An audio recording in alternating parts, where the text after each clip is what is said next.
Welcome to episode 18 of the Imperial Tides podcast. Today we're going to talk about Star Trek 4. Oh, God. What's it called? I don't know. Star Trek 4. What's the Search for Spock. Yeah, Search for... Well, no. Wasn't that the last one? Voyage Home. Voyage Home. Yeah, okay. Star Trek 4, Voyage Home. 1986. And before we start, I just want to read some fun facts. You might like these, Dad. All right, yeah. You might like these. You might be Let's do interested. So, Star Trek 4, The Voyage Home, was released on November 26th, 1986. This film made $133 million on a budget of $21 million.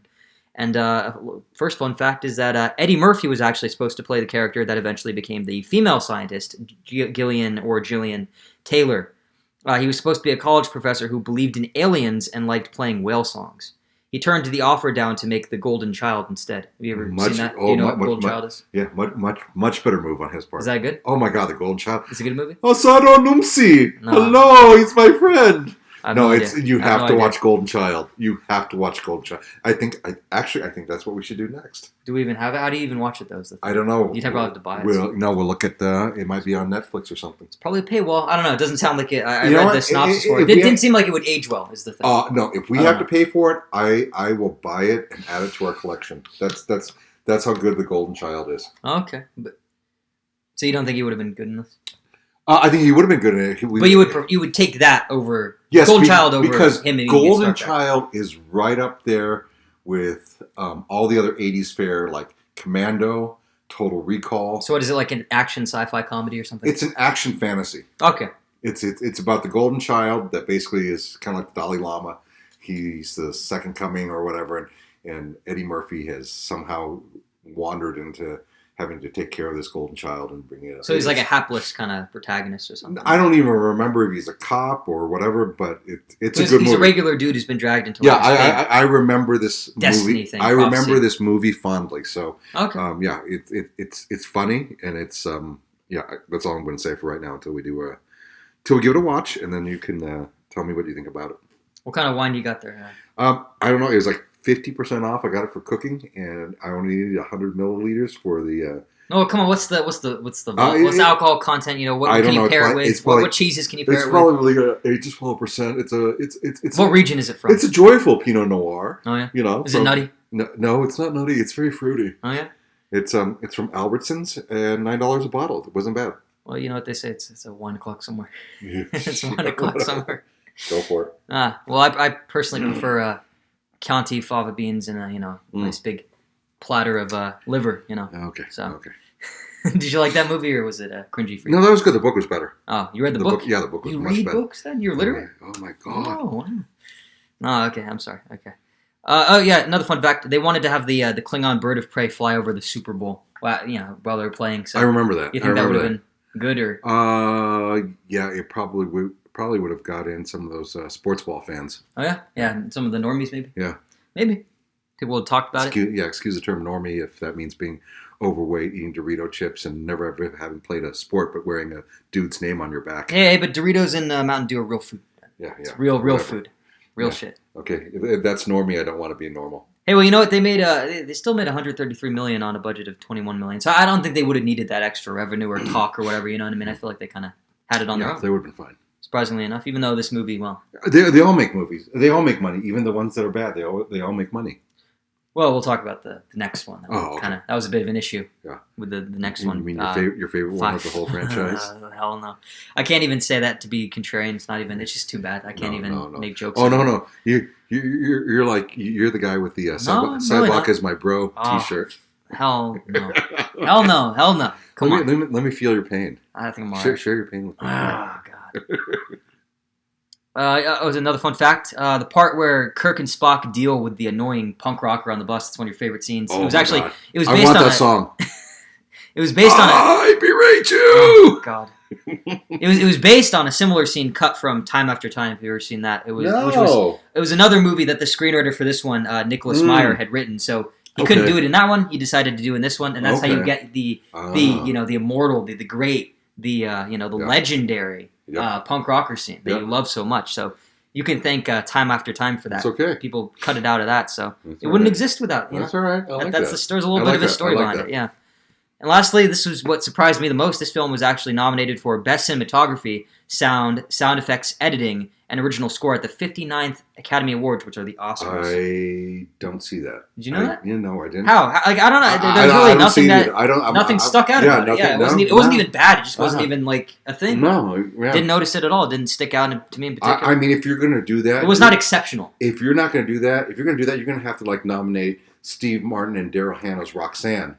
You know, the retelling of Cyrano de Bergerac, right? With the nose, yeah. Yeah, with the nose. So it's like, that to me, minus the Klingon Bird of Prey, is the same artistic style and director of photography.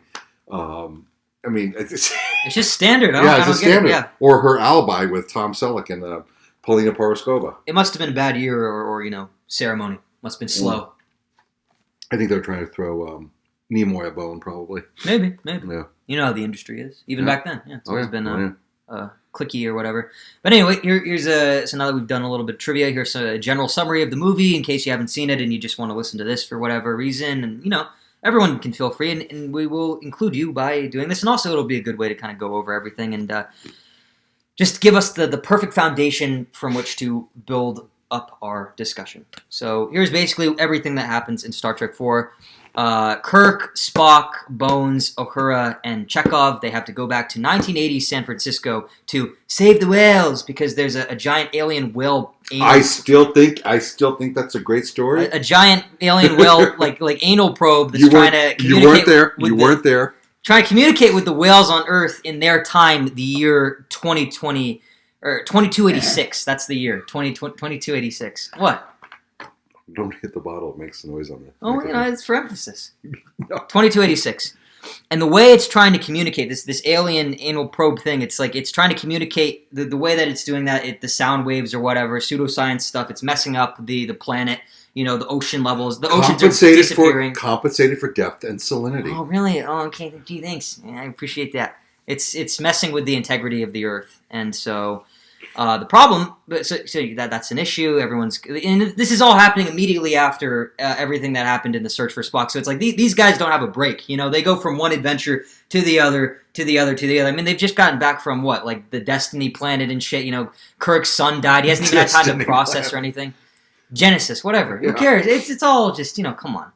But you know what I mean? Like, they haven't had a break yet. They haven't been able to breathe. As most people do in real life. That's exactly how we all live. Yeah. We live our normal lives like that. Never once do they ever, sit there and go, never once does Bones, pull Kirk aside, though, and say, man, this shit's fucked up. It's just been a week, Look at all this. No, Bones does it all the time. Yeah, but he doesn't. Bones actually does do that all the time. Does he nod and wink to the camera, though? Because it's kind of... Have you looked at that comforter? Who has red and blue? Bones, picks anything so benign. Yeah, he's nuts, though, too, at the same time. Yeah, I don't think that had anything to do with having Spock's chakra in his head. Yeah, I just think he's borderline personality or something. I think he's just a fucking belligerent person. He's nuts, though. He's crazy. He's fucking crazy. He's creepy, too. He's creepy as hell.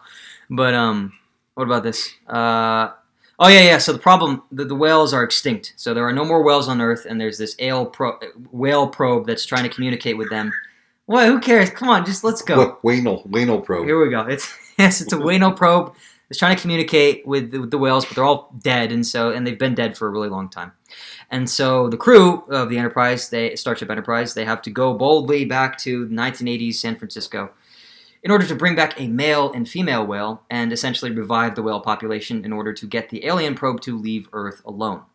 So they go back to 1986, where Kirk and Spock meet a female scientist who's kind of like a crazy cat lady, but for whales at the Monterey Aquarium, right? The Monterey. It was filmed at the Monterey Aquarium, but they called it the Cetacean Institute. And I do remember you said, "Oh, hot scientist." Well, she was hot for a minute, but the hottest ones. Hot for a minute. The hottest ones are the craziest ones, though, too. That's the thing. You never do your due in crazy, as they say. You know what I mean? You never do that. So it's like I once I figured that out, I was like, no, steer clear. That's why I married your mom. Oh, okay. Well, I don't want to talk about that. Come on. You're making it weird, Dad. You're making it weird. A little too weird for me. A little too close for home. I don't like that. I don't like that. I feel a little weird now. Anyway, okay. Share your pain with me. Stop. Well, let's move on, please. So anyway, meanwhile, Spock, throughout all of this, Spock is still weird, because he's still trying to get in touch with his human side after being killed and brought back to life over the course of the last two movies. films, right? And so from there, pretty much the rest of the movie is just the crew getting everything they need in order to bring the whales back to their time, and they succeed in the end. Spoiler alert: the whale probe it F's back off to where it came from. The whales will be repopulated. The scientist lady ends up, just joining Enterprise as a researcher, marine biologist, because there are no marine biologists. Then it's just kind of an obsolete thing in 2286. And so, that's that. And, that's about it. It's a standalone story. Nothing really the only thing that really carries over into the next ones is just Spock is returned to normal now. He is whole again. He is half human, half Vulcan once more. And that's about it, And then this is just it kind of wraps itself up pretty neatly at the end. I will say that, Yeah. So, is there anything you want to say about that before we get into? No. She doesn't join the Enterprise though, because someone in the comment section will definitely say. Well, she joins some sort of Enterprise ancillary research, or something. Research vessel, Starfleet. Starfleet. You got to get the terms right, because these Trekkies will eat your lunch. I would, but these two movies, 4 and 5, are just so they're just garbage, and I just don't care about them. Oh my God, you just. But we have to talk about them. No, you just said 5 may be your favorite. I was kidding about that. It's hard to tell. I think a lot. It's hard to tell with you because sometimes you have these breaks with reality, and I don't know. Oh, here we go. Yeah. Okay. All right. Okay. All right. Are we ready now? Are we ready? I've been ready. All right. So, what would you rate this movie out of 10 and why? Ooh. Yeah. See, tough one. Not so easy, is it? Oh my God. Not so easy to talk about garbage, Dad. It's a fucking garbage movie. 6. 6. And why is that? Well, it gave us some cultural touchstones like transparent aluminum. Whenever you talk about transparent aluminum in, my circles, everybody knows that comes from Star Trek. What, this one movie did that? Oh, yeah. Are you sure another movie that was coming out at the same time? No, I don't remember. But, and then that whole relativity paradox with, Scotty telling McCoy goes, how do you know he wasn't the one that invented it? And then McCoy goes, oh, yeah. So that was a big discussion item with basically relativistic effects and, time travel people. When we always bring up those conversations. And they taught this movie in school, right? Because it was one of the only times. Well, no, they use it as examples. They use a lot of movies. They use Bill and Ted's as examples during philosophy, discussions and stuff. Yeah, but the interesting thing is that you literally you learned about this you were kind of taught a little bit about it. They used the professor always likes to use popular cultural examples. So he goes, so when you're talking or you're teaching a class, you want to be accessible to most people. Meaning you don't want to use big words. A good student, a good professor will do that because the job is to teach. So you have to think of okay, hey, let's talk about good time travel examples or real time travel examples. Actually, there's physics, and we had a bit of that in physics and philosophy class. But long story short, okay, so I like that, and I like the bus scene, of course. Your uncle and I, we would have, if that was available on the iTunes store back then, we would have, think it was such a thing exists. We probably would have listened to that, instead of just playing Rammstein on a loop all the time. What else? And Spock's, very awkward but humorous attempt to adapt colorful language. Mm. 1 damn minute, Captain. They are not your damn whales. And I'm probably misquoting that. Right. So, and the big thing why it puts it over a 5 is because it was filmed at Monterey Bay Aquarium, in California, and that was during, in '86. It was a time that I was very homesick, living in Ohio, having grown up entirely in California, having volunteered at the Monterey Bay Aquarium. That I used to work at a place called Bamboo Reef on Lighthouse Avenue, which was 2 blocks away from from the Monterey Bay Aquarium. And a lot of us used to volunteer to clean the tanks at the algae from the kelp forest and all the other tanks at the Monterey Bay Aquarium. Is it easy to do that? I was on the list, but I never got called. No, I mean, but the algae, though, is it easy to clean? Oh, yeah. You just basically have it soft or? Yeah, you just have a sponge and you just wipe it. Oh, but you don't. It would come off with your bare hands if you wanted to. Oh, okay. Yeah, it's not a hard job. But one of the other guys that worked there, Greg, he got called up there a lot because he was older and wasn't in high school, so they can call him and put him on the schedule. He was free. Yeah, it was more convenient. Yeah. Yeah, and it was great because you got free access to the aquarium and everything. So that's why That being said, objectively, okay, the movie would probably be a 7 or an 8, but no, subjectively, excuse me, the movie would be a 7 or 8, but objectively, just looking at writing, cinematography, execution, directing, artistic direction, everything. Yeah, I'll stick with a 6. Yeah, but the point I was trying to make earlier when I was asking you about like that, the fact that they taught it in college class, the point I was trying to make is that it was really relevant. It was culturally relevant, yes. Yeah, and so it was popular at the time, though. Oh, yeah. A lot of people knew it. Did normies know it too at all? The mainstream? Not so much because you still had. But if it was taught, you got a little bit of. No, you still overlap. had you still had the if you weren't a dude throwing back beers, eating chicken wings, overweight, So like watching football. A frat boy or something? Yeah, if you weren't a frat boy, you really weren't in touch openly. Okay, openly. Let's just say openly. So you had to be closeted about your. Yeah, because there was a lot of people that loved this shit. But they wouldn't admit it back then. So the stereotype was true, though. Like, if you said that, they'd be like, you're a geek or something. You're a nerd. Four eyes or whatever. Like, they really would do that. Revenge of the Nerds, is supposed to be comedy. But so it's satirical, but there's reality there's there. so much. There's a kernel of truth there. Yes, so much truth behind Revenge of the Nerds. That's pretty. That's lame. That's depressing. Yeah, it's not like you are today where you can just get online and you can. Maybe it was for the better, though. Because then the real ones, they would be willing to put themselves through that. That is true. I mean? That is true to a fact because it wasn't accessible, and now that's why you have the big outcry with everything with the posers. All these influencers and Instagram accounts and stuff like that. Yeah, the fake ones. Yeah, the fake ones. It's like, oh, hashtag love me some, love me the forest. May the forest be with you. What? Or, Trek forever. It's like they don't know the first thing about it. Because they just want an audience to show off their fun bags, too, so they can make money off Patreon donations or whatever. So that's a whole thing, yeah. But you wouldn't have those back in the day because it wasn't cool. No, it wasn't cool. And you got ostracized for it. And, the only reason that your father survived that is because... I didn't fit the exact mold. Well, because you're a tough cookie. No, I'm not a tough cookie, but I was in the Navy. I was a pilot. But yet I was a big Star Trek nerd. I had a guy, and let's call him Brian. Okay, that's not his real name. I had a guy in my first squadron, huge sci-fi fan. But anytime that we would start talking, he would get into a quiet whisper and start looking around to see if any of the other guys would hear. Wow. That's how it was. And it's like, I wore it proudly. So, I couldn't care less, but yet because he was worried about his career, and his cred as a pilot and his, machismo and all this other stuff, he would not talk openly, in any of the squadron spaces, or during work. So this was 80s, 90s? This was early 90s. So being a nerd in that era was the equivalent of being a communist in the 50s or being let's say a liberal in the 50s and a conservative today. Yeah, unless you were strong enough to survive the witch hunt or you had some other stuff going for you, you just did not wear that proudly. And the one thing that I could say about your father is that I couldn't care less back then. No, that's good. And then when I started putting on weight and working out and all this other stuff, people just kind of okay. Joe likes Star Wars, but it wasn't like, oh, nerds! Yeah. And then, try to, slam you into a locker or something. Oh, what was it like being a nerd in high school? I had it pretty easy, actually. Really? Oh, yeah.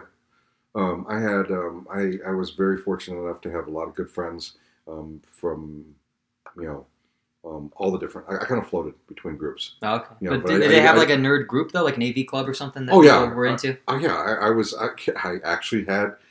in AV for my free period during my junior year. That's right, yeah, you've told me that before. Yeah. And exactly. I also was chess club, president of the computer club, played Dungeons and Dragons, but then I also was in scuba diving, also was, NRA, junior marksman, distinguished marksman, so I was hard to define. You were the president of computer club. I was president of computer club. Yeah, big nerd. What kind of computers were they? They were Apple II or something. Apple IIe's. Basic. Did a little bit of was it Pascal and starting to learn Fortran before I started. Before I discovered college life. Oh yeah. Yeah. They have computer games on there, like the old, like the Oregon Trail and all sorts. Oh yeah. Was it fun? Yeah. Oh, yeah. Oh yeah, those text-based games, awesome. Anyway, let's get back on the Star Trek. No, this is the no, for your real... listeners though. For your for you and I, this is great, but for your listeners, no, but this is the real point of the thing though. It's okay, like you learn about all the stuff on the edges. You know what I mean? That's kind of the appeal. Sure. I'm serious though. That's how it is. I'm not arguing with you. Okay. Well, okay. So to go back to the film, if you want to go back to it, I think it's a pile of garbage. I would give it a. I do. I give it a 5 out of 10, and the only reason I give it a 5 out of 10 5 out of 10, wow, is because I think that the parts with Spock are funny. Spock makes the movie. You could just Leonard make a compilation Nimoy of that, and that's all you need to see. If that's what you should do. You should get the clips of Spock cursing. It's already out there like 15 times over. You know what I mean? Like it's got to be already out there a million times over. But that's it. It's just that's the appeal. Is the funny lines that he has. Yeah. Timeless stuff, classic. But everything else can kind of just fall by the wayside. I think, just not good in my opinion. At the story, it was well, we'll get into that in a little bit. So where would you place this one? Okay, so this is Star Trek 4. Where would you place it among the 6 original series films? Second from the bottom. Second from the bottom, and the worst one would be... I do know the answer to that. So it's the next one, 5. Yeah. Okay. Can you go through your ranking again? Well, because I don't have enough pain to share on that one. Go through your personal ranking again. What was it? It's going to change. Every time you ask me, it changes depending on my mood, right? Well, that's good, see? Okay. Number 1 would have to be Star Trek the Motion Picture. Right. Second would be Undiscovered Country. Third, I would say Wrath of Khan, right? Okay. Yeah. Third, Wrath of Khan. That's 3. Okay, so now we're down to...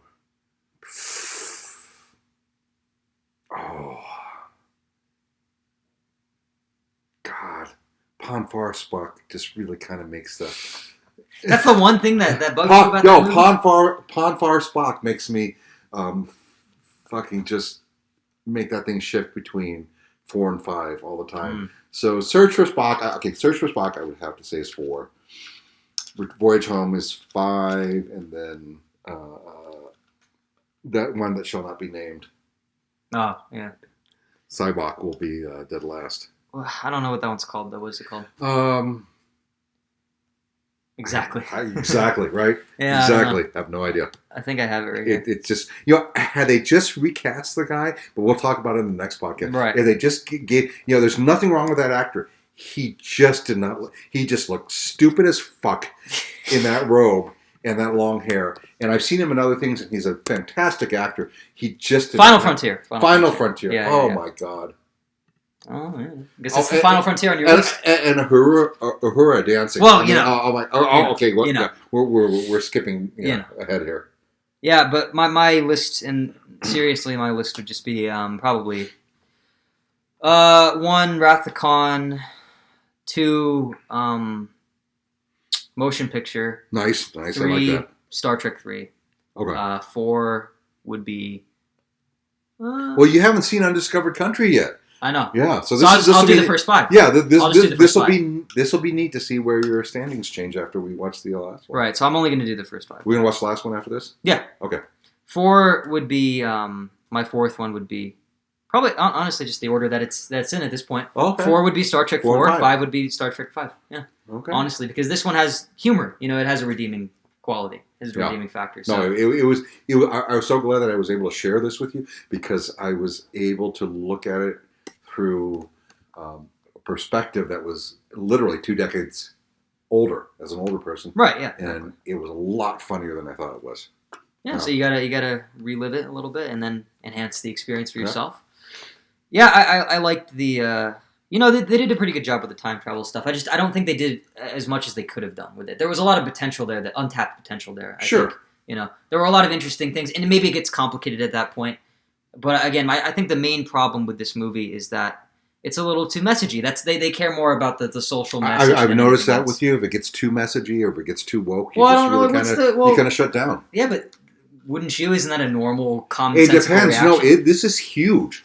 This is huge. Whales were on literally... Well, we'll get into that. We are not talking about Al Gore. Let's get into that in a little exposition bit. And, let's get into it. Inflated drama. It's like literally we were about to lose the whales. All right, we'll talk about that. Okay. Sorry. Okay. I just... I didn't want to open that Pandora's box yet, but So it's a very timely we'll talk about time capsule.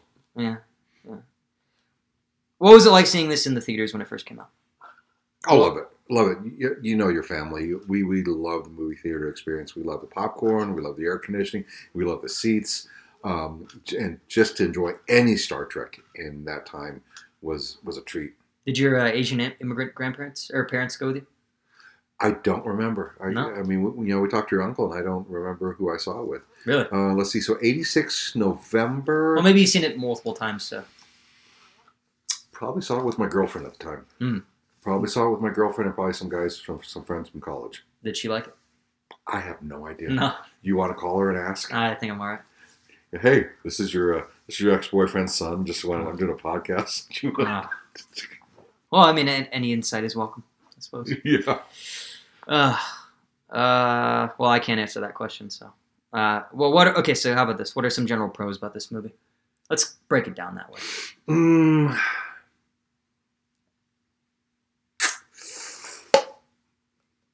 Let's see. First female captain, if that's a thing. Usually I don't like to point stuff like that out, but thinking about the context and the culture of Star Trek, that was the very first time we saw a female captain. And then they doubled down on their woke card on that one.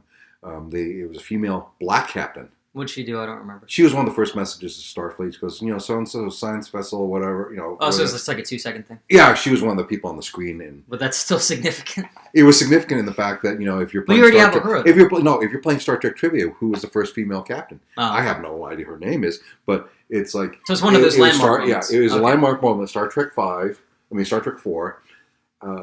We also had, let's see, culturally, we had Jane Wyland from the Go-Go's, for female band in the 80s. She was one of the messages. She was one of the video messages in Starfleet headquarters. Then we had that world-class tennis player, Vijay Singh or whatever. I know I'm getting the name wrong, people. You can go ahead and comment all you want, but it's just like, we're going to rig a solar sail. Remember him? Mm-hmm. That was huge. It's like, it got me into science. Oh. His little dialogue, I go, what is a solar sail?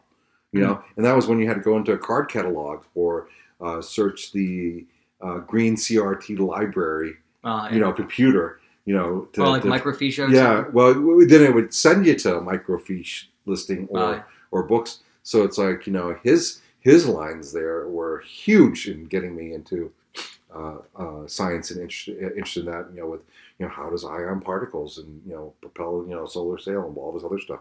Cool. That was really good for me. And I think you're asking my personal influence or how the movie personally influenced me, right? Oh yeah, Yeah. Okay, so because anyone can just say objective whatever. Right. You can do that too as well, but it's that's where I went, whether you asked it or not. So I'm sorry. What else? Just rewatching those Spock scenes are hilarious. You saw my reaction to those. Yeah. Yeah, those were just hilarious. And oh yeah, and hot gilf Spock mom. Oh. Yeah, at the beginning, she still had it together. I don't remember that, honestly. No, she comes in and the computer goes, "How do you feel? How do you feel?" Oh yeah, her. And then Amanda comes in. Didn't notice it. Yeah, and I'm like, for an 80-year-old woman, she still had it together.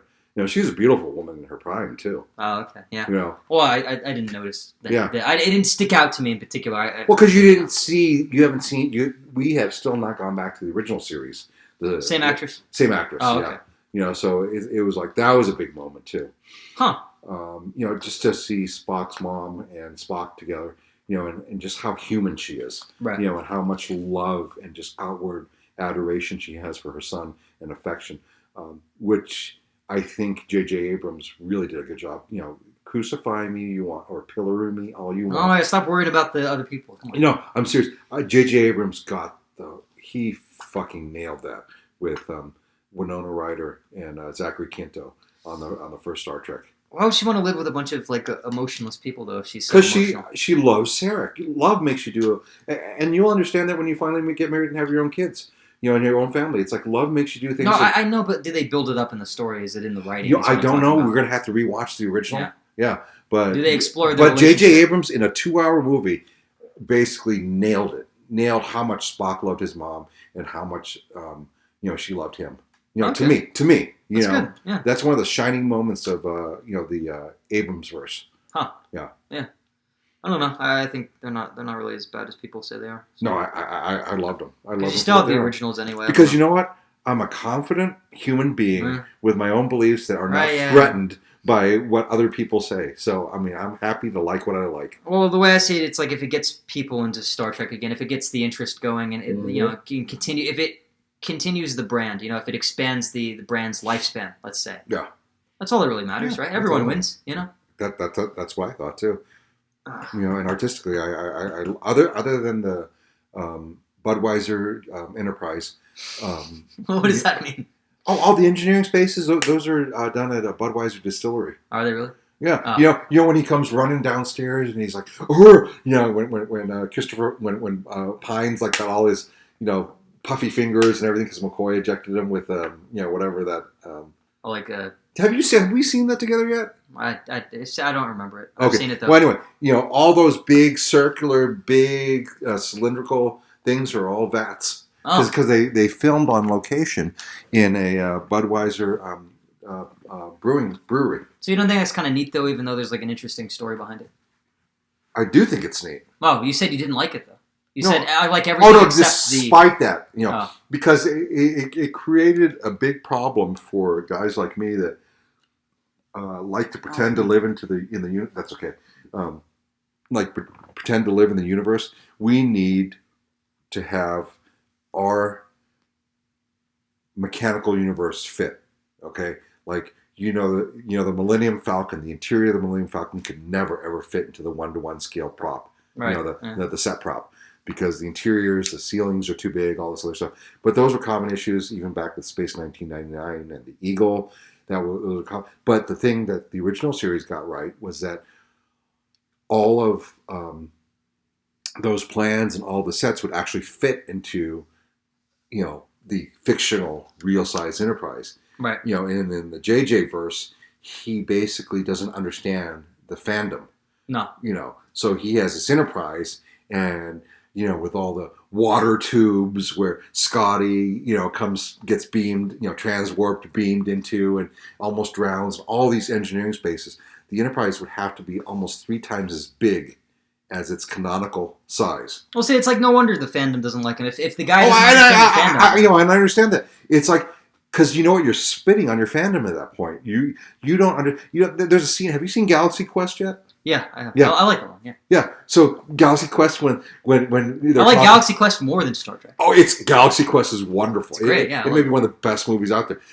And you see the scene where he's like looking at the plans and everything like that. That's what we do as fans. We look at the plans because we imagine and we fantasize when we're in junior high school, and adults that, these things, if they were real, what would they look like? What would it be like to walk through the actual halls and the decks of this ship? Right. And J.J. Abrams, basically, he just says, "Fuck you, geeks." No, really, he did. Right. And that's where the anger comes from. And I understand that. He's just like, oh, you guys are so stupid. I don't even give a shit about you. Oh, yeah. That's exactly what he says. Give me my lens flare. Give me my camera shake. Give me my nearly almost Michael Bay-ish obsession with hot chicks, to recast and stuff. And fuck you, Star Wars. Fuck you, Star Trek. Well, he's just a rich kid reductionist who got the job because of his Hollywood connections. That's literally the only reason. I like his work. I don't like his dismissiveness to the franchises. It's sacrilege for a lot of people because they care about this shit. There's a lot more to it. Do. That's why I like Galaxy Quest. It's not they. It's we. I am that group, and he completely dismissed that entire group. Right. Well, and that's why I like Galaxy Quest because not only does it pay homage to Star Trek, it pays homage to the thing that is Star Trek. The phenomenon, what's outside of it. The meta aspect of it. It's the fandom, the reality. Movie. Great movie. Yeah. Well, and he should have probably watched it, and then maybe if he had, he would have, maybe a little more, gotten a little closer to understanding. Stick with Lost. Stick with Cloverfield. You're a fantastic filmmaker. Yeah, make your own IPs. You're artistically gifted, but you have no respect for anybody. Well, yeah, so he started it, so it's like that's really what it comes to. He threw the first punch. Yeah, so I don't know. But I like that being said, I did like what he did with Star Trek. Other than that, that's my one caveat. Because it's frustrating, but you still want to get something good out of it. Yeah. Yeah. And we will save the Star Wars discussion for later. Sure. Okay. Well, what are some cons about this movie then? Because we've gone over the pros. What are some cons? I'm sure there are plenty. Production value, set design, just budget. When does the production value drop significantly within the context of the first 6 original series movies? Oh, okay. Not in this particular movie, but in the series, I would have to say Search for Spock. So really, the community theater sets in Search for Spock were just. But isn't that kind of a return to form in a way? Yeah, if it was a weekly serialized TV show, it would have been perfectly fine. But this is movies, so it's a different echelon. This is a big class. Screen major release, right? And to go into Vulcan, and have basically almost the exact same set that Spock went to for Pon Farr in 1960 whatever. Right. That's a cold bucket of water on your face as you're watching it. Takes you right out of the movie. Right. Yeah. Yeah. Even you notice that. Ruins the immersion. Yeah. Yeah. And is that about it though? Yeah, for now. Okay. No other cons for you? The story, the message. We'll get into that in a little bit. I'm good with that. I like that. That's the only thing that comes to mind, so I really don't need to dig any deeper on that one. Okay. What would you change about this movie if you had the creative control to do so?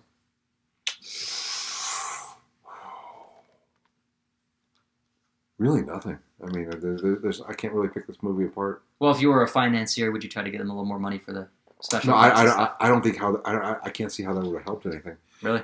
They really did a great job at Starfleet headquarters, just using those projections on a wall to imitate data screens and stuff like that. They made a very economical, low-budget set look a lot more expensive than it really was. Oh, okay. Yeah, I really like how they did a lot of workarounds on that one. Okay, one thing I would change, but it has nothing to do with the budget or anything, is that... No, I can't think of anything. No. Really? Okay.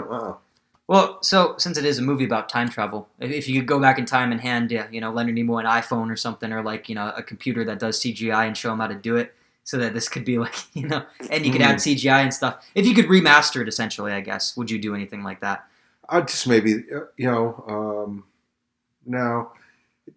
I'm still thinking about your first question. Sorry, I'm putting my hands in front of my face, rubbing my eyes. I would think about, the scale of the bird of prey going around the sun really bothered me. Those special effects just seemed really cheap. Why does it bother you, though? What about it bothers you specifically? Because, at the scale that the bird of prey disappears at, it would have to be doing... Basically, it goes from you can see distinctive features, its guns, its wings, to then it streaks behind the sun and comes back out. The actual math on those visuals doesn't work out. But it's not supposed to be realistic. It's supposed to be fantasy. You can see that by sight. Yeah, basically, and the special effects and the blue screening and everything were just really subpar too on that one. Yeah. But that's artistic direction, and that's it's kind of the way it is. Yeah, and they're better artists than me. But you're a human being. When your eye sees something, when you can't explain, or you may not be able to do something different. But when your eye sees something that doesn't seem right. Yeah, but would you even see that if you had your experience and your background as a pilot and as someone who's interested in science? No, because in 1986 as a college student, that didn't bother me. Okay. Yeah. Yeah, so let's guess the pros and cons of growing up, I guess. You asked the question. Well, I'm answering. No, I'm saying, why you gotta get offended by everything? I'm not getting offended. You're getting offended. So defensive. I'm not getting offended. You're offended. You're always going, I'm sorry, I don't want to anger the multitude, I know this isn't a popular... No, I don't care if I anger them or not. Don't even start your I'm opinions just saying, like that. I'm just saying you don't need, you can just save your trouble of, putting your rage in the comments. Yeah, but the more you draw attention to it, the more you pay homage to it in a sense. Whatever. It's your podcast, not mine. Yeah, well, that's why I'm trying to help you out. Okay. That's why I'm trying to make it a little bit, That's why I don't podcast. More my thing. Well, you're doing it right now, so. No, I'm helping my son. Do you have any favorite scenes or moments in particular? Oh, wait one damn minute. Oh, yeah? The hell they're your whales. You want to read the lyrics to the thing? No. Do you want to okay. You want to do that on the show? No, you want to sing? You want to do we sing did. along karaoke? No, we did that already. Yeah. Yeah, we did that already. Off camera, of course. Yeah. Yeah. Okay. Do you have any least favorite scenes or moments?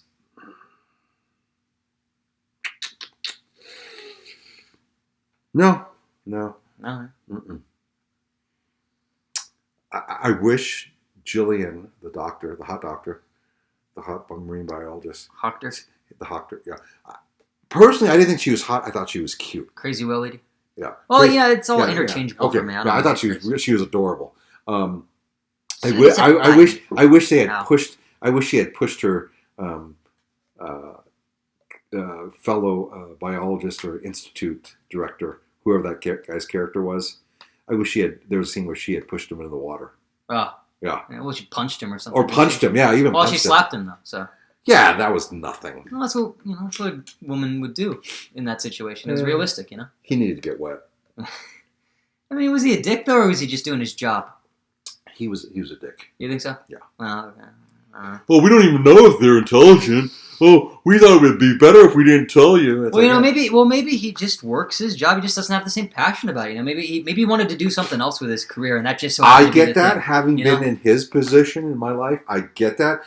The actor was not conveying that vibe to me. Oh, okay. Yeah, the actor was not conveying that vibe to me. Because maybe he's just a regular guy who has to pay for his bills and his family and everything, and it's just a job that he does. It's not his dream job. His career isn't going where it wants to. And so he just doesn't give a shit about this crazy whale lady and her obsession with the whales. It's it just doesn't bother him. And he's of the time too, so he doesn't know about this whole whale scandal or whatever. He doesn't know the scope of the issue really.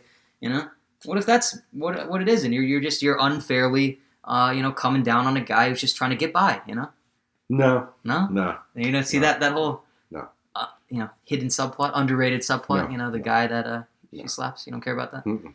Jillian's male coworker. You think there's a novelization of that, a spin-off somewhere, some fan fiction or something? Oh, he's one of the most popular cosplay characters when you go to the Star Trek convention. He's just, they just got a mug or something, just a douchebag. It's no, the whales. We don't know if they're intelligent or not. Everyone's quoting that at every con. Oh, yeah. What? No, he's just. I think, yeah, I'm thinking that's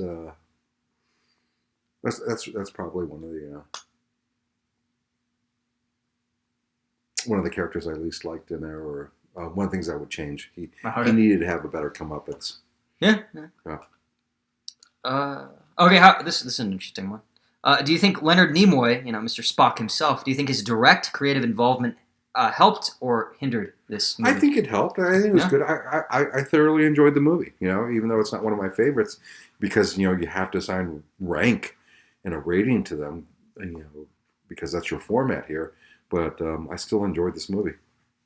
Well, how does his directing or whatever creative involvement compare to Kirk's? Whatever is William Shatner. Geez, I don't know. Final Frontier actually was not as bad as I thought it was, just from a objective, mechanical, point of view as far as the behind the scenes stuff. What goes into making a movie? Yeah, what goes into it was not actually that bad. The issues that I had with Final Frontier have more to do with just the artistic and set direction than I do with the actual storyline. Because the storyline was really good. If you just had read a novelization or you read it as a book, the Final Frontier was actually pretty good, which we'll talk about here, in the next podcast. Right. But I just fucking Cybok, you just want to punch him in the face. He looks like such a douche. Did you read the book for this one? No. Would you ever? Is it a if rabbit I hole was you on need to go down? if I was on a deserted island and it was that or going insane and I had the novelization to read, yeah, sure. Okay. How about this? This is the big crux of the episode. Do you think the message in this was too political? No, and, I did not, because I believed in it. Well, what did the writers care about, spreading the word about saving the whales so goddamn much for anyway? You know what I mean? That's my question. Any time that you get human involvement that's responsible for the extinction, the complete annihilation of a living species on the planet through basically causes that can be prevented or selfishness, that's a huge thing. And this is before we knew about all the interactions Before, we knew that reintroducing wolves into Yellowstone would actually improve the whole ecology. We are going to one day kill something on this planet that could have been our savior, and that was the message. Yeah. Whether it's whales or a fungi, or a plant species or whatever, that's the message we need to think about. Yeah, but they went with like Fern Gully levels of just hitting you over the head with it. Why couldn't they be more? Because people are stupid. But who's gonna? Again, this is Star Trek. It's a niche thing. Who's gonna watch it outside of them? Doesn't matter. He made the movie. Well, did it have an effect? Do you think? I don't know. I don't think. Did it have an effect on you? Do you care about saving the whales now? Didn't make me care any less. Okay. Well.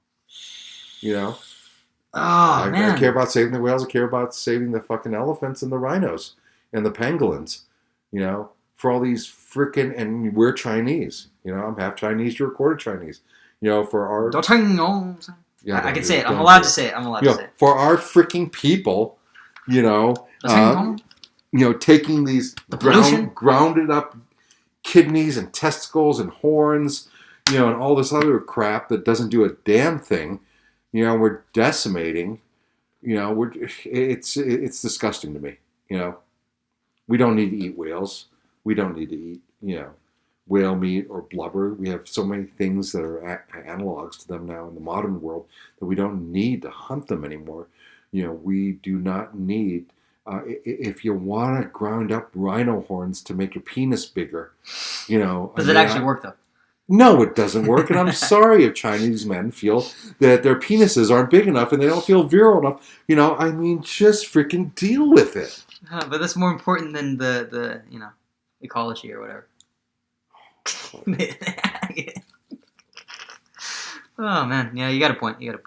But still, it's like, would you want to watch an Indiana Jones movie about I don't know, salt rocks or something, and how you need to save coral reefs or some shit? I don't know. You know what I mean? No, and that's just your youth, because you've just been. Well, no, come on though. No, because you grew up. What about rainforest? Indiana Jones 6. It's about rainforest conservation. It's about rainforest conservation. Yeah, well, now it's freaking exhausting.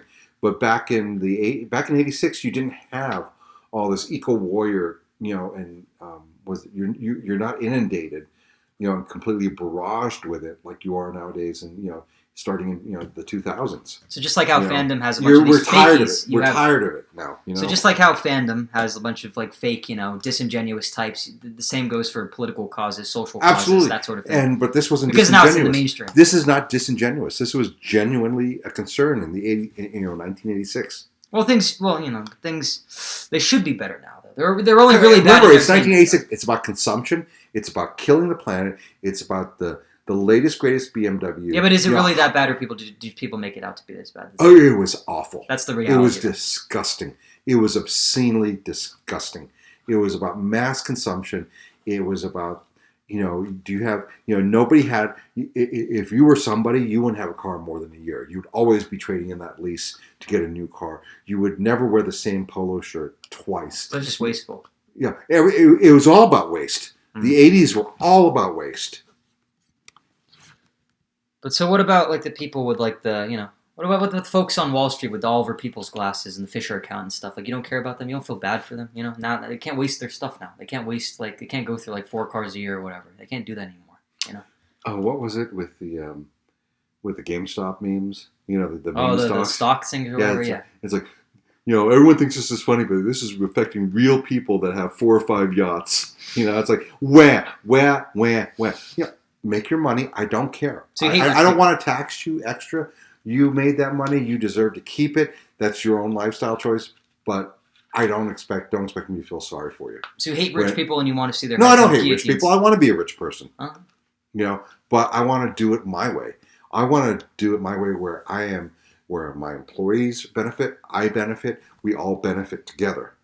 I am not going to freaking do it by destroying somebody's health, somebody's life, or keeping somebody in poverty. So you don't want to step on the little guy to get to the top. No, whatever. We all win. Right. But I want to do it. So you want to be a communist or a socialist? I don't want to be a communist or a socialist. Because that means the government's telling me to do it. I want to do it on my own. I don't think the government should tell you to do anything other than, unless it's unethical or immoral, So government is very necessary so that we don't go around killing each other, and harming each other. But I think that if you're smart enough to make more money than the other person, the government shouldn't redistribute that, by law. Right. You should be a good enough person to not. I don't say redistribute, but if I start a company and I make $100 million, if I make $100,000 the first year after paying everybody, then that means okay, I'm making $100,000 salary. I'm making $100,000 to buy, to keep you in this room and keep you with this laptop, send my kid to college and everything. And if my company does better, and after paying all the bills and everything, I make $1 million next year, I'm going to reinvest that in infrastructure. I'm going to do this, and then I'm also going to give the people that got me there, a reward for getting me there too. So I may up their salary by $1 an hour or something like that. I'm not just going to keep it all. And that's the way I want to do it. And I want my company to actually help people. Whether it's giving them pleasure, through if I'm the guy that created Roku or something like that. But and I got to keep my company healthy. So I need to reinvest. I need to keep it. And that's where government starts getting stupid with communism and socialism. You have your own formula to keep your company healthy with reinvestment. And just basically, I need to this machine, these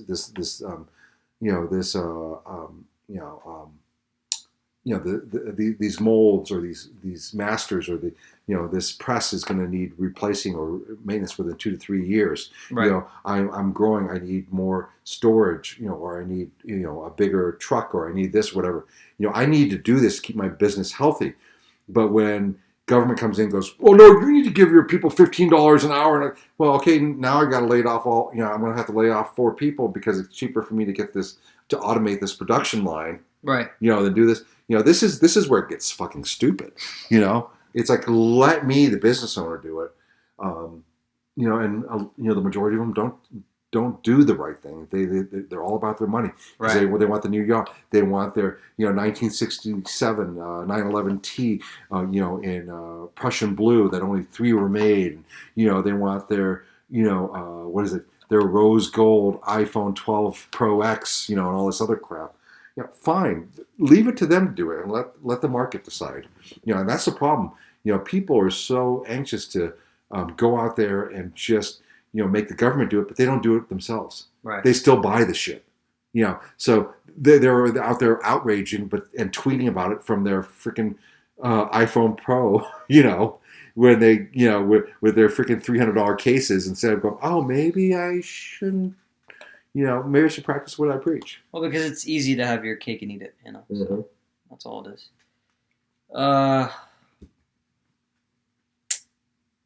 That being said, do you think artists and creatives should be able to use their intellectual properties as platforms for their socio-political views and beliefs? And you let the market decide. Well, so what's the limit for you then? If you have like a whole thing, like let's say, what's your favorite IP? I don't know. I don't think I have a favorite. I have favorites at the moment. Okay, so what about this? It could be Frank Herbert. It could be Star Trek. It could be, Star Wars. Well, so fine. What if the next Star Trek movie they bring back William Shatner and they just have some chick like take a shit all over his face and that's the entire movie? I'm sure there's 90 minutes. They just some chick shitting on his chick with blue hair, overweight. She's just shitting on William Shatner's face. I'm sure there's a Reddit group for that. Yeah. Is that good for you though? Because no. I just support. I just probably, Hey, here's how I vote. I don't own any of the last 3 Star Wars films. So you vote with your wallet. I vote with my wallet. Do you think that's the model people should do? Yeah, that's the. Go-to. Do you see a Force Awakens or Rise of Skywalker t-shirt? We do have the Force Awakens. Oh no! Do you see the last 2? I mean, oh. Do you see anything in this house? Anything at all? You have the robot that counts for all 3. I'd say, right? Well, that's Force Awakens. BB-8. BB-8's cool. No, Yeah. It's literally. You don't like the Ewoks, but you like BB-8 though. So you know what I mean? Yeah. I don't know. So and Baby Yoda too, and that's literally just another trend, isn't it? Sell. Baby Yoda is finally the maturity of the Ewoks and marketing done right. because Ewoks were supposed to be cute, blah blah blah. We're gonna sell 1,000,000 Kenner toys, all this other crap. Porgs was a miss. BB-8 was kind of just. What's the difference though? Because Baby Yoda actually. What, has a character? Has a character, and he speaks it to you on a different level, which basically. Well, it's like a paternal thing or something. Exactly. Oh, okay. Exactly. That's what I'm saying. It's finally the culmination of all their previous attempts done right. Well, so what about all the people who, it's the opposite kind of relationship with Ewoks? It's like you wanna, it's like a cuddly little thing for kids, for kids to have like a Star Wars teddy bear or something, Hey, it's and they have their own culture. They have a whole planet to themselves and everything. They have a whole intricate thing. The thought and effort went into making them. It's not like they were just shoved in at the last second or anything, right? Right, but it just didn't work on the same level as Grogu did. No, Ewoks don't bother me that much. They don't bother me either. I don't own anything Ewok. I thought they were just perfectly fine. If you want to talk about, they were not an issue with me. The Jawas. I didn't hate. The Jawas are fine too. The Jawas are very organic though. How? They were the scavenger species, the inhabitants of that planet. It wasn't in your face. Are the Ewoks in your face? Ewoks are kind of in your face on how cute they're supposed to be. Oh shit! Nup. Yeah.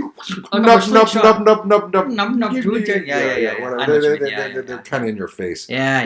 There was no question on the entire reason why the Ewoks were there. Where the Jawas were. It's a storytelling device. Right. It is a differentiation. It is a change of scenery as far as the homogeneity of human beings on a planet. Now you got a species of things called Jawas. Right. Yeah. They're perfectly fine. Hey, Utini. Yeah. Well, that's a Jawa. Yeah. Yeah. That's what I'm saying. Oh yeah. I thought you were talking about you. Sorry. Yeah. But, and Grogu was very organic too. I think, and you can't really say because you haven't watched any of the Mandalorian. I haven't. Yeah, you haven't watched it because, you're protesting. Oh, I'm not. I just don't care. Yeah, okay. I just don't care really that much. You're really missing out. It's like if you could just take Rogue One, Star Wars 1978. I don't like Rogue One that much, though. Yeah, and The Mandalorian, that would be my Star Wars right there. Everything else could disappear and fuck off. Oh, even the prequels? Come on, the Revenge of the Sith at least is good, with the battle scenes and everything. Yeah, but then George Lucas took a shit on us by killing off Darth Maul. I don't care about the Legends or the That's expanded one, universe. though. We're talking about 3. Yeah, no. Isolate them, compartmentalize a little bit. No. The prequels suck. Oh, no, But they don't suck as much as the Abrams and Rian Johnson's universe. I like the prequels. I don't care. No, prequels are fine. I think they're funny though. Even if they're bad, they're funny. God, they're so bad. Jar Jar Binks. What about Jar Jar Binks? Hi, I am so. George Lucas directed me to act like this. It's funny though. God, it's hilarious. Come on, it's not even like the sequels are boring. Like they're not even like you can't even laugh at them like that. Anyway. Yeah, I don't like what you say. I don't like this movie though. Star Trek 4. All right. Save the whales, boring bullshit. It's like, come on. They didn't care about the story. They just wanted to preach about saving the whales and stuff, and that's it. Leonard Nimoy would only do it if he probably said, "I'm only going to be Spock" because he hated it at the time. He didn't want to be Spock anyway. So he's like, the only thing that's going to keep me here is if you let me preach about my whale politics or whatever. And then he made a movie about saving the whales. See, I don't feel that way. It's just stupid as but, hell. That's fine. Put a few jokes in to not make it not completely, unmarketable or whatever, and that's it. Because you remember, I hate you and I berate you. Oh, God. It's just, it's not enough. One little scene, a few couple lines here and there, that's not enough to, make a movie, I don't know. It's cringy, man. It's just a cringy, boring, bizarre installment in the Star Trek, canon or whatever. Right. It's just a waste too, and it's a waste of money. Really, is what it is. It's a waste of resources, time, effort, energy. Anticipation for the fans. You're kind of screwing them over because it's like they want to just come for a little bit of escapism. They just want to get away from their, 9-to-5s or whatever. Just have a good time. I thought and then it's whale preaching. Yeah. Save the whales. It's whale man. preaching. You got to save the whales. It's whale preaching in your 2020, 2021. Framework, your mindset. You have That's to remember, universal, though. I don't know. No, we didn't have all this shit back then. Well, Casablanca is a good example of something that has a social connection, socio-political connection, but Right. is still its own thing and still well written, and that aspect of it is well incorporated into the script itself, and it works because it's its own entity. This doesn't have that. Same with Citizen Kane. So, and that's all the way back in the 30s and the 40s. So it's just like. Yeah, but you're not living in when was Casablanca? Or Intolerance in the 1940? 1920s, or Broken Blossom What is it? in the 1920s. Casablanca was what, 1938? No, it was 1940 or 50. Or Battleship Potomac. No, Potemkin? No, Yeah. I'm From the 20s. Yeah, but what was Casablanca? Nanook of the North, 20s. They did that. Casablanca was what? What? It was about World War II, right? I'll look it up. It's 40s, I'm sure. Yeah, so it was done late 40s, early 50s. Yeah, 1942, early 40s. Yeah, so think if you were someone watching that in the 60s, think about that. In the anti-war movement and all this other stuff, your frame of reference would be completely different from it in the time. Yeah, but you know what? It's just so stupid, though. It's like whales and shit, I don't know. Out of all the causes you could pick. You got to... Okay, yeah, you bring up... To me, it wasn't probable. Well, no, here's my point. But it was a very logical conclusion that we don't know. The message wasn't whales. The message is that we are messing with things that we do not know how it's going to affect us. What I'm saying is, but that was the message. How you choose to illustrate that point is by having a giant whale probe that is going to destroy. It's so stupid. No, it's not. It's not. So you think that's plausible? The arrogance of humanity to think that we are. Yeah, but the alien probe, that's fine. That's a fine concept. I'm talking about the execution itself, though. That's my problem with the execution. The hit you over the head with a sledgehammer.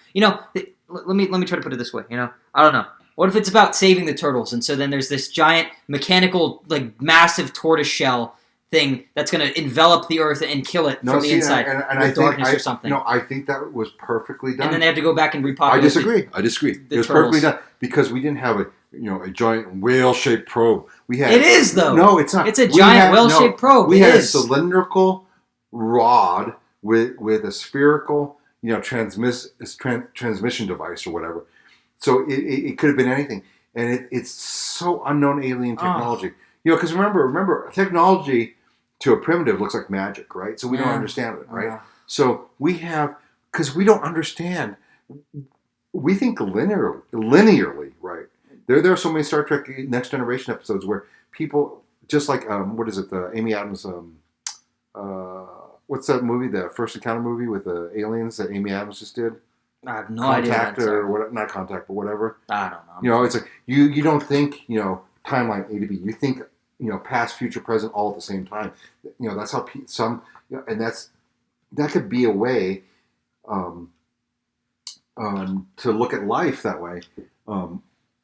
Anyway, long story short, we think that technology and superior races are all going to be, iPhone store, Apple stores with glass and chrome and white lucite. Oh yeah, you're talking about the egocentricity of the present moment. Exactly. Yeah, now we have a superior technology, a superior race. But they don't explain it though. There's no. You don't need to explain it. You should though. No, you. It's up to the viewer to decide what they're seeing at that point. You just need to know that this thing is from a much, much more advanced race, and they couldn't give a shit about human beings, and they're here to communicate with the whales because that's what's important to them. Well, let's say, okay, how about this? It's the year 2286, and the world's going to end because people haven't been going to the bathroom for years and years and years. And so then this giant rectum-shaped probe comes and poops all over Earth. It takes a big dump over Earth, and they have to go back in time to the 80s, San Francisco, to get all the homeless people to poop into a vat.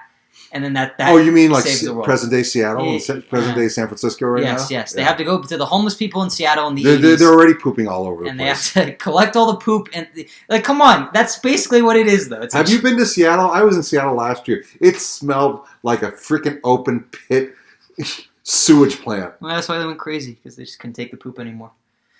All right. I got to go check the food. All right. Well, that's the end of this one. So. All right. We'll talk to you guys later. Did your opinion change? Nope. Okay. Nope.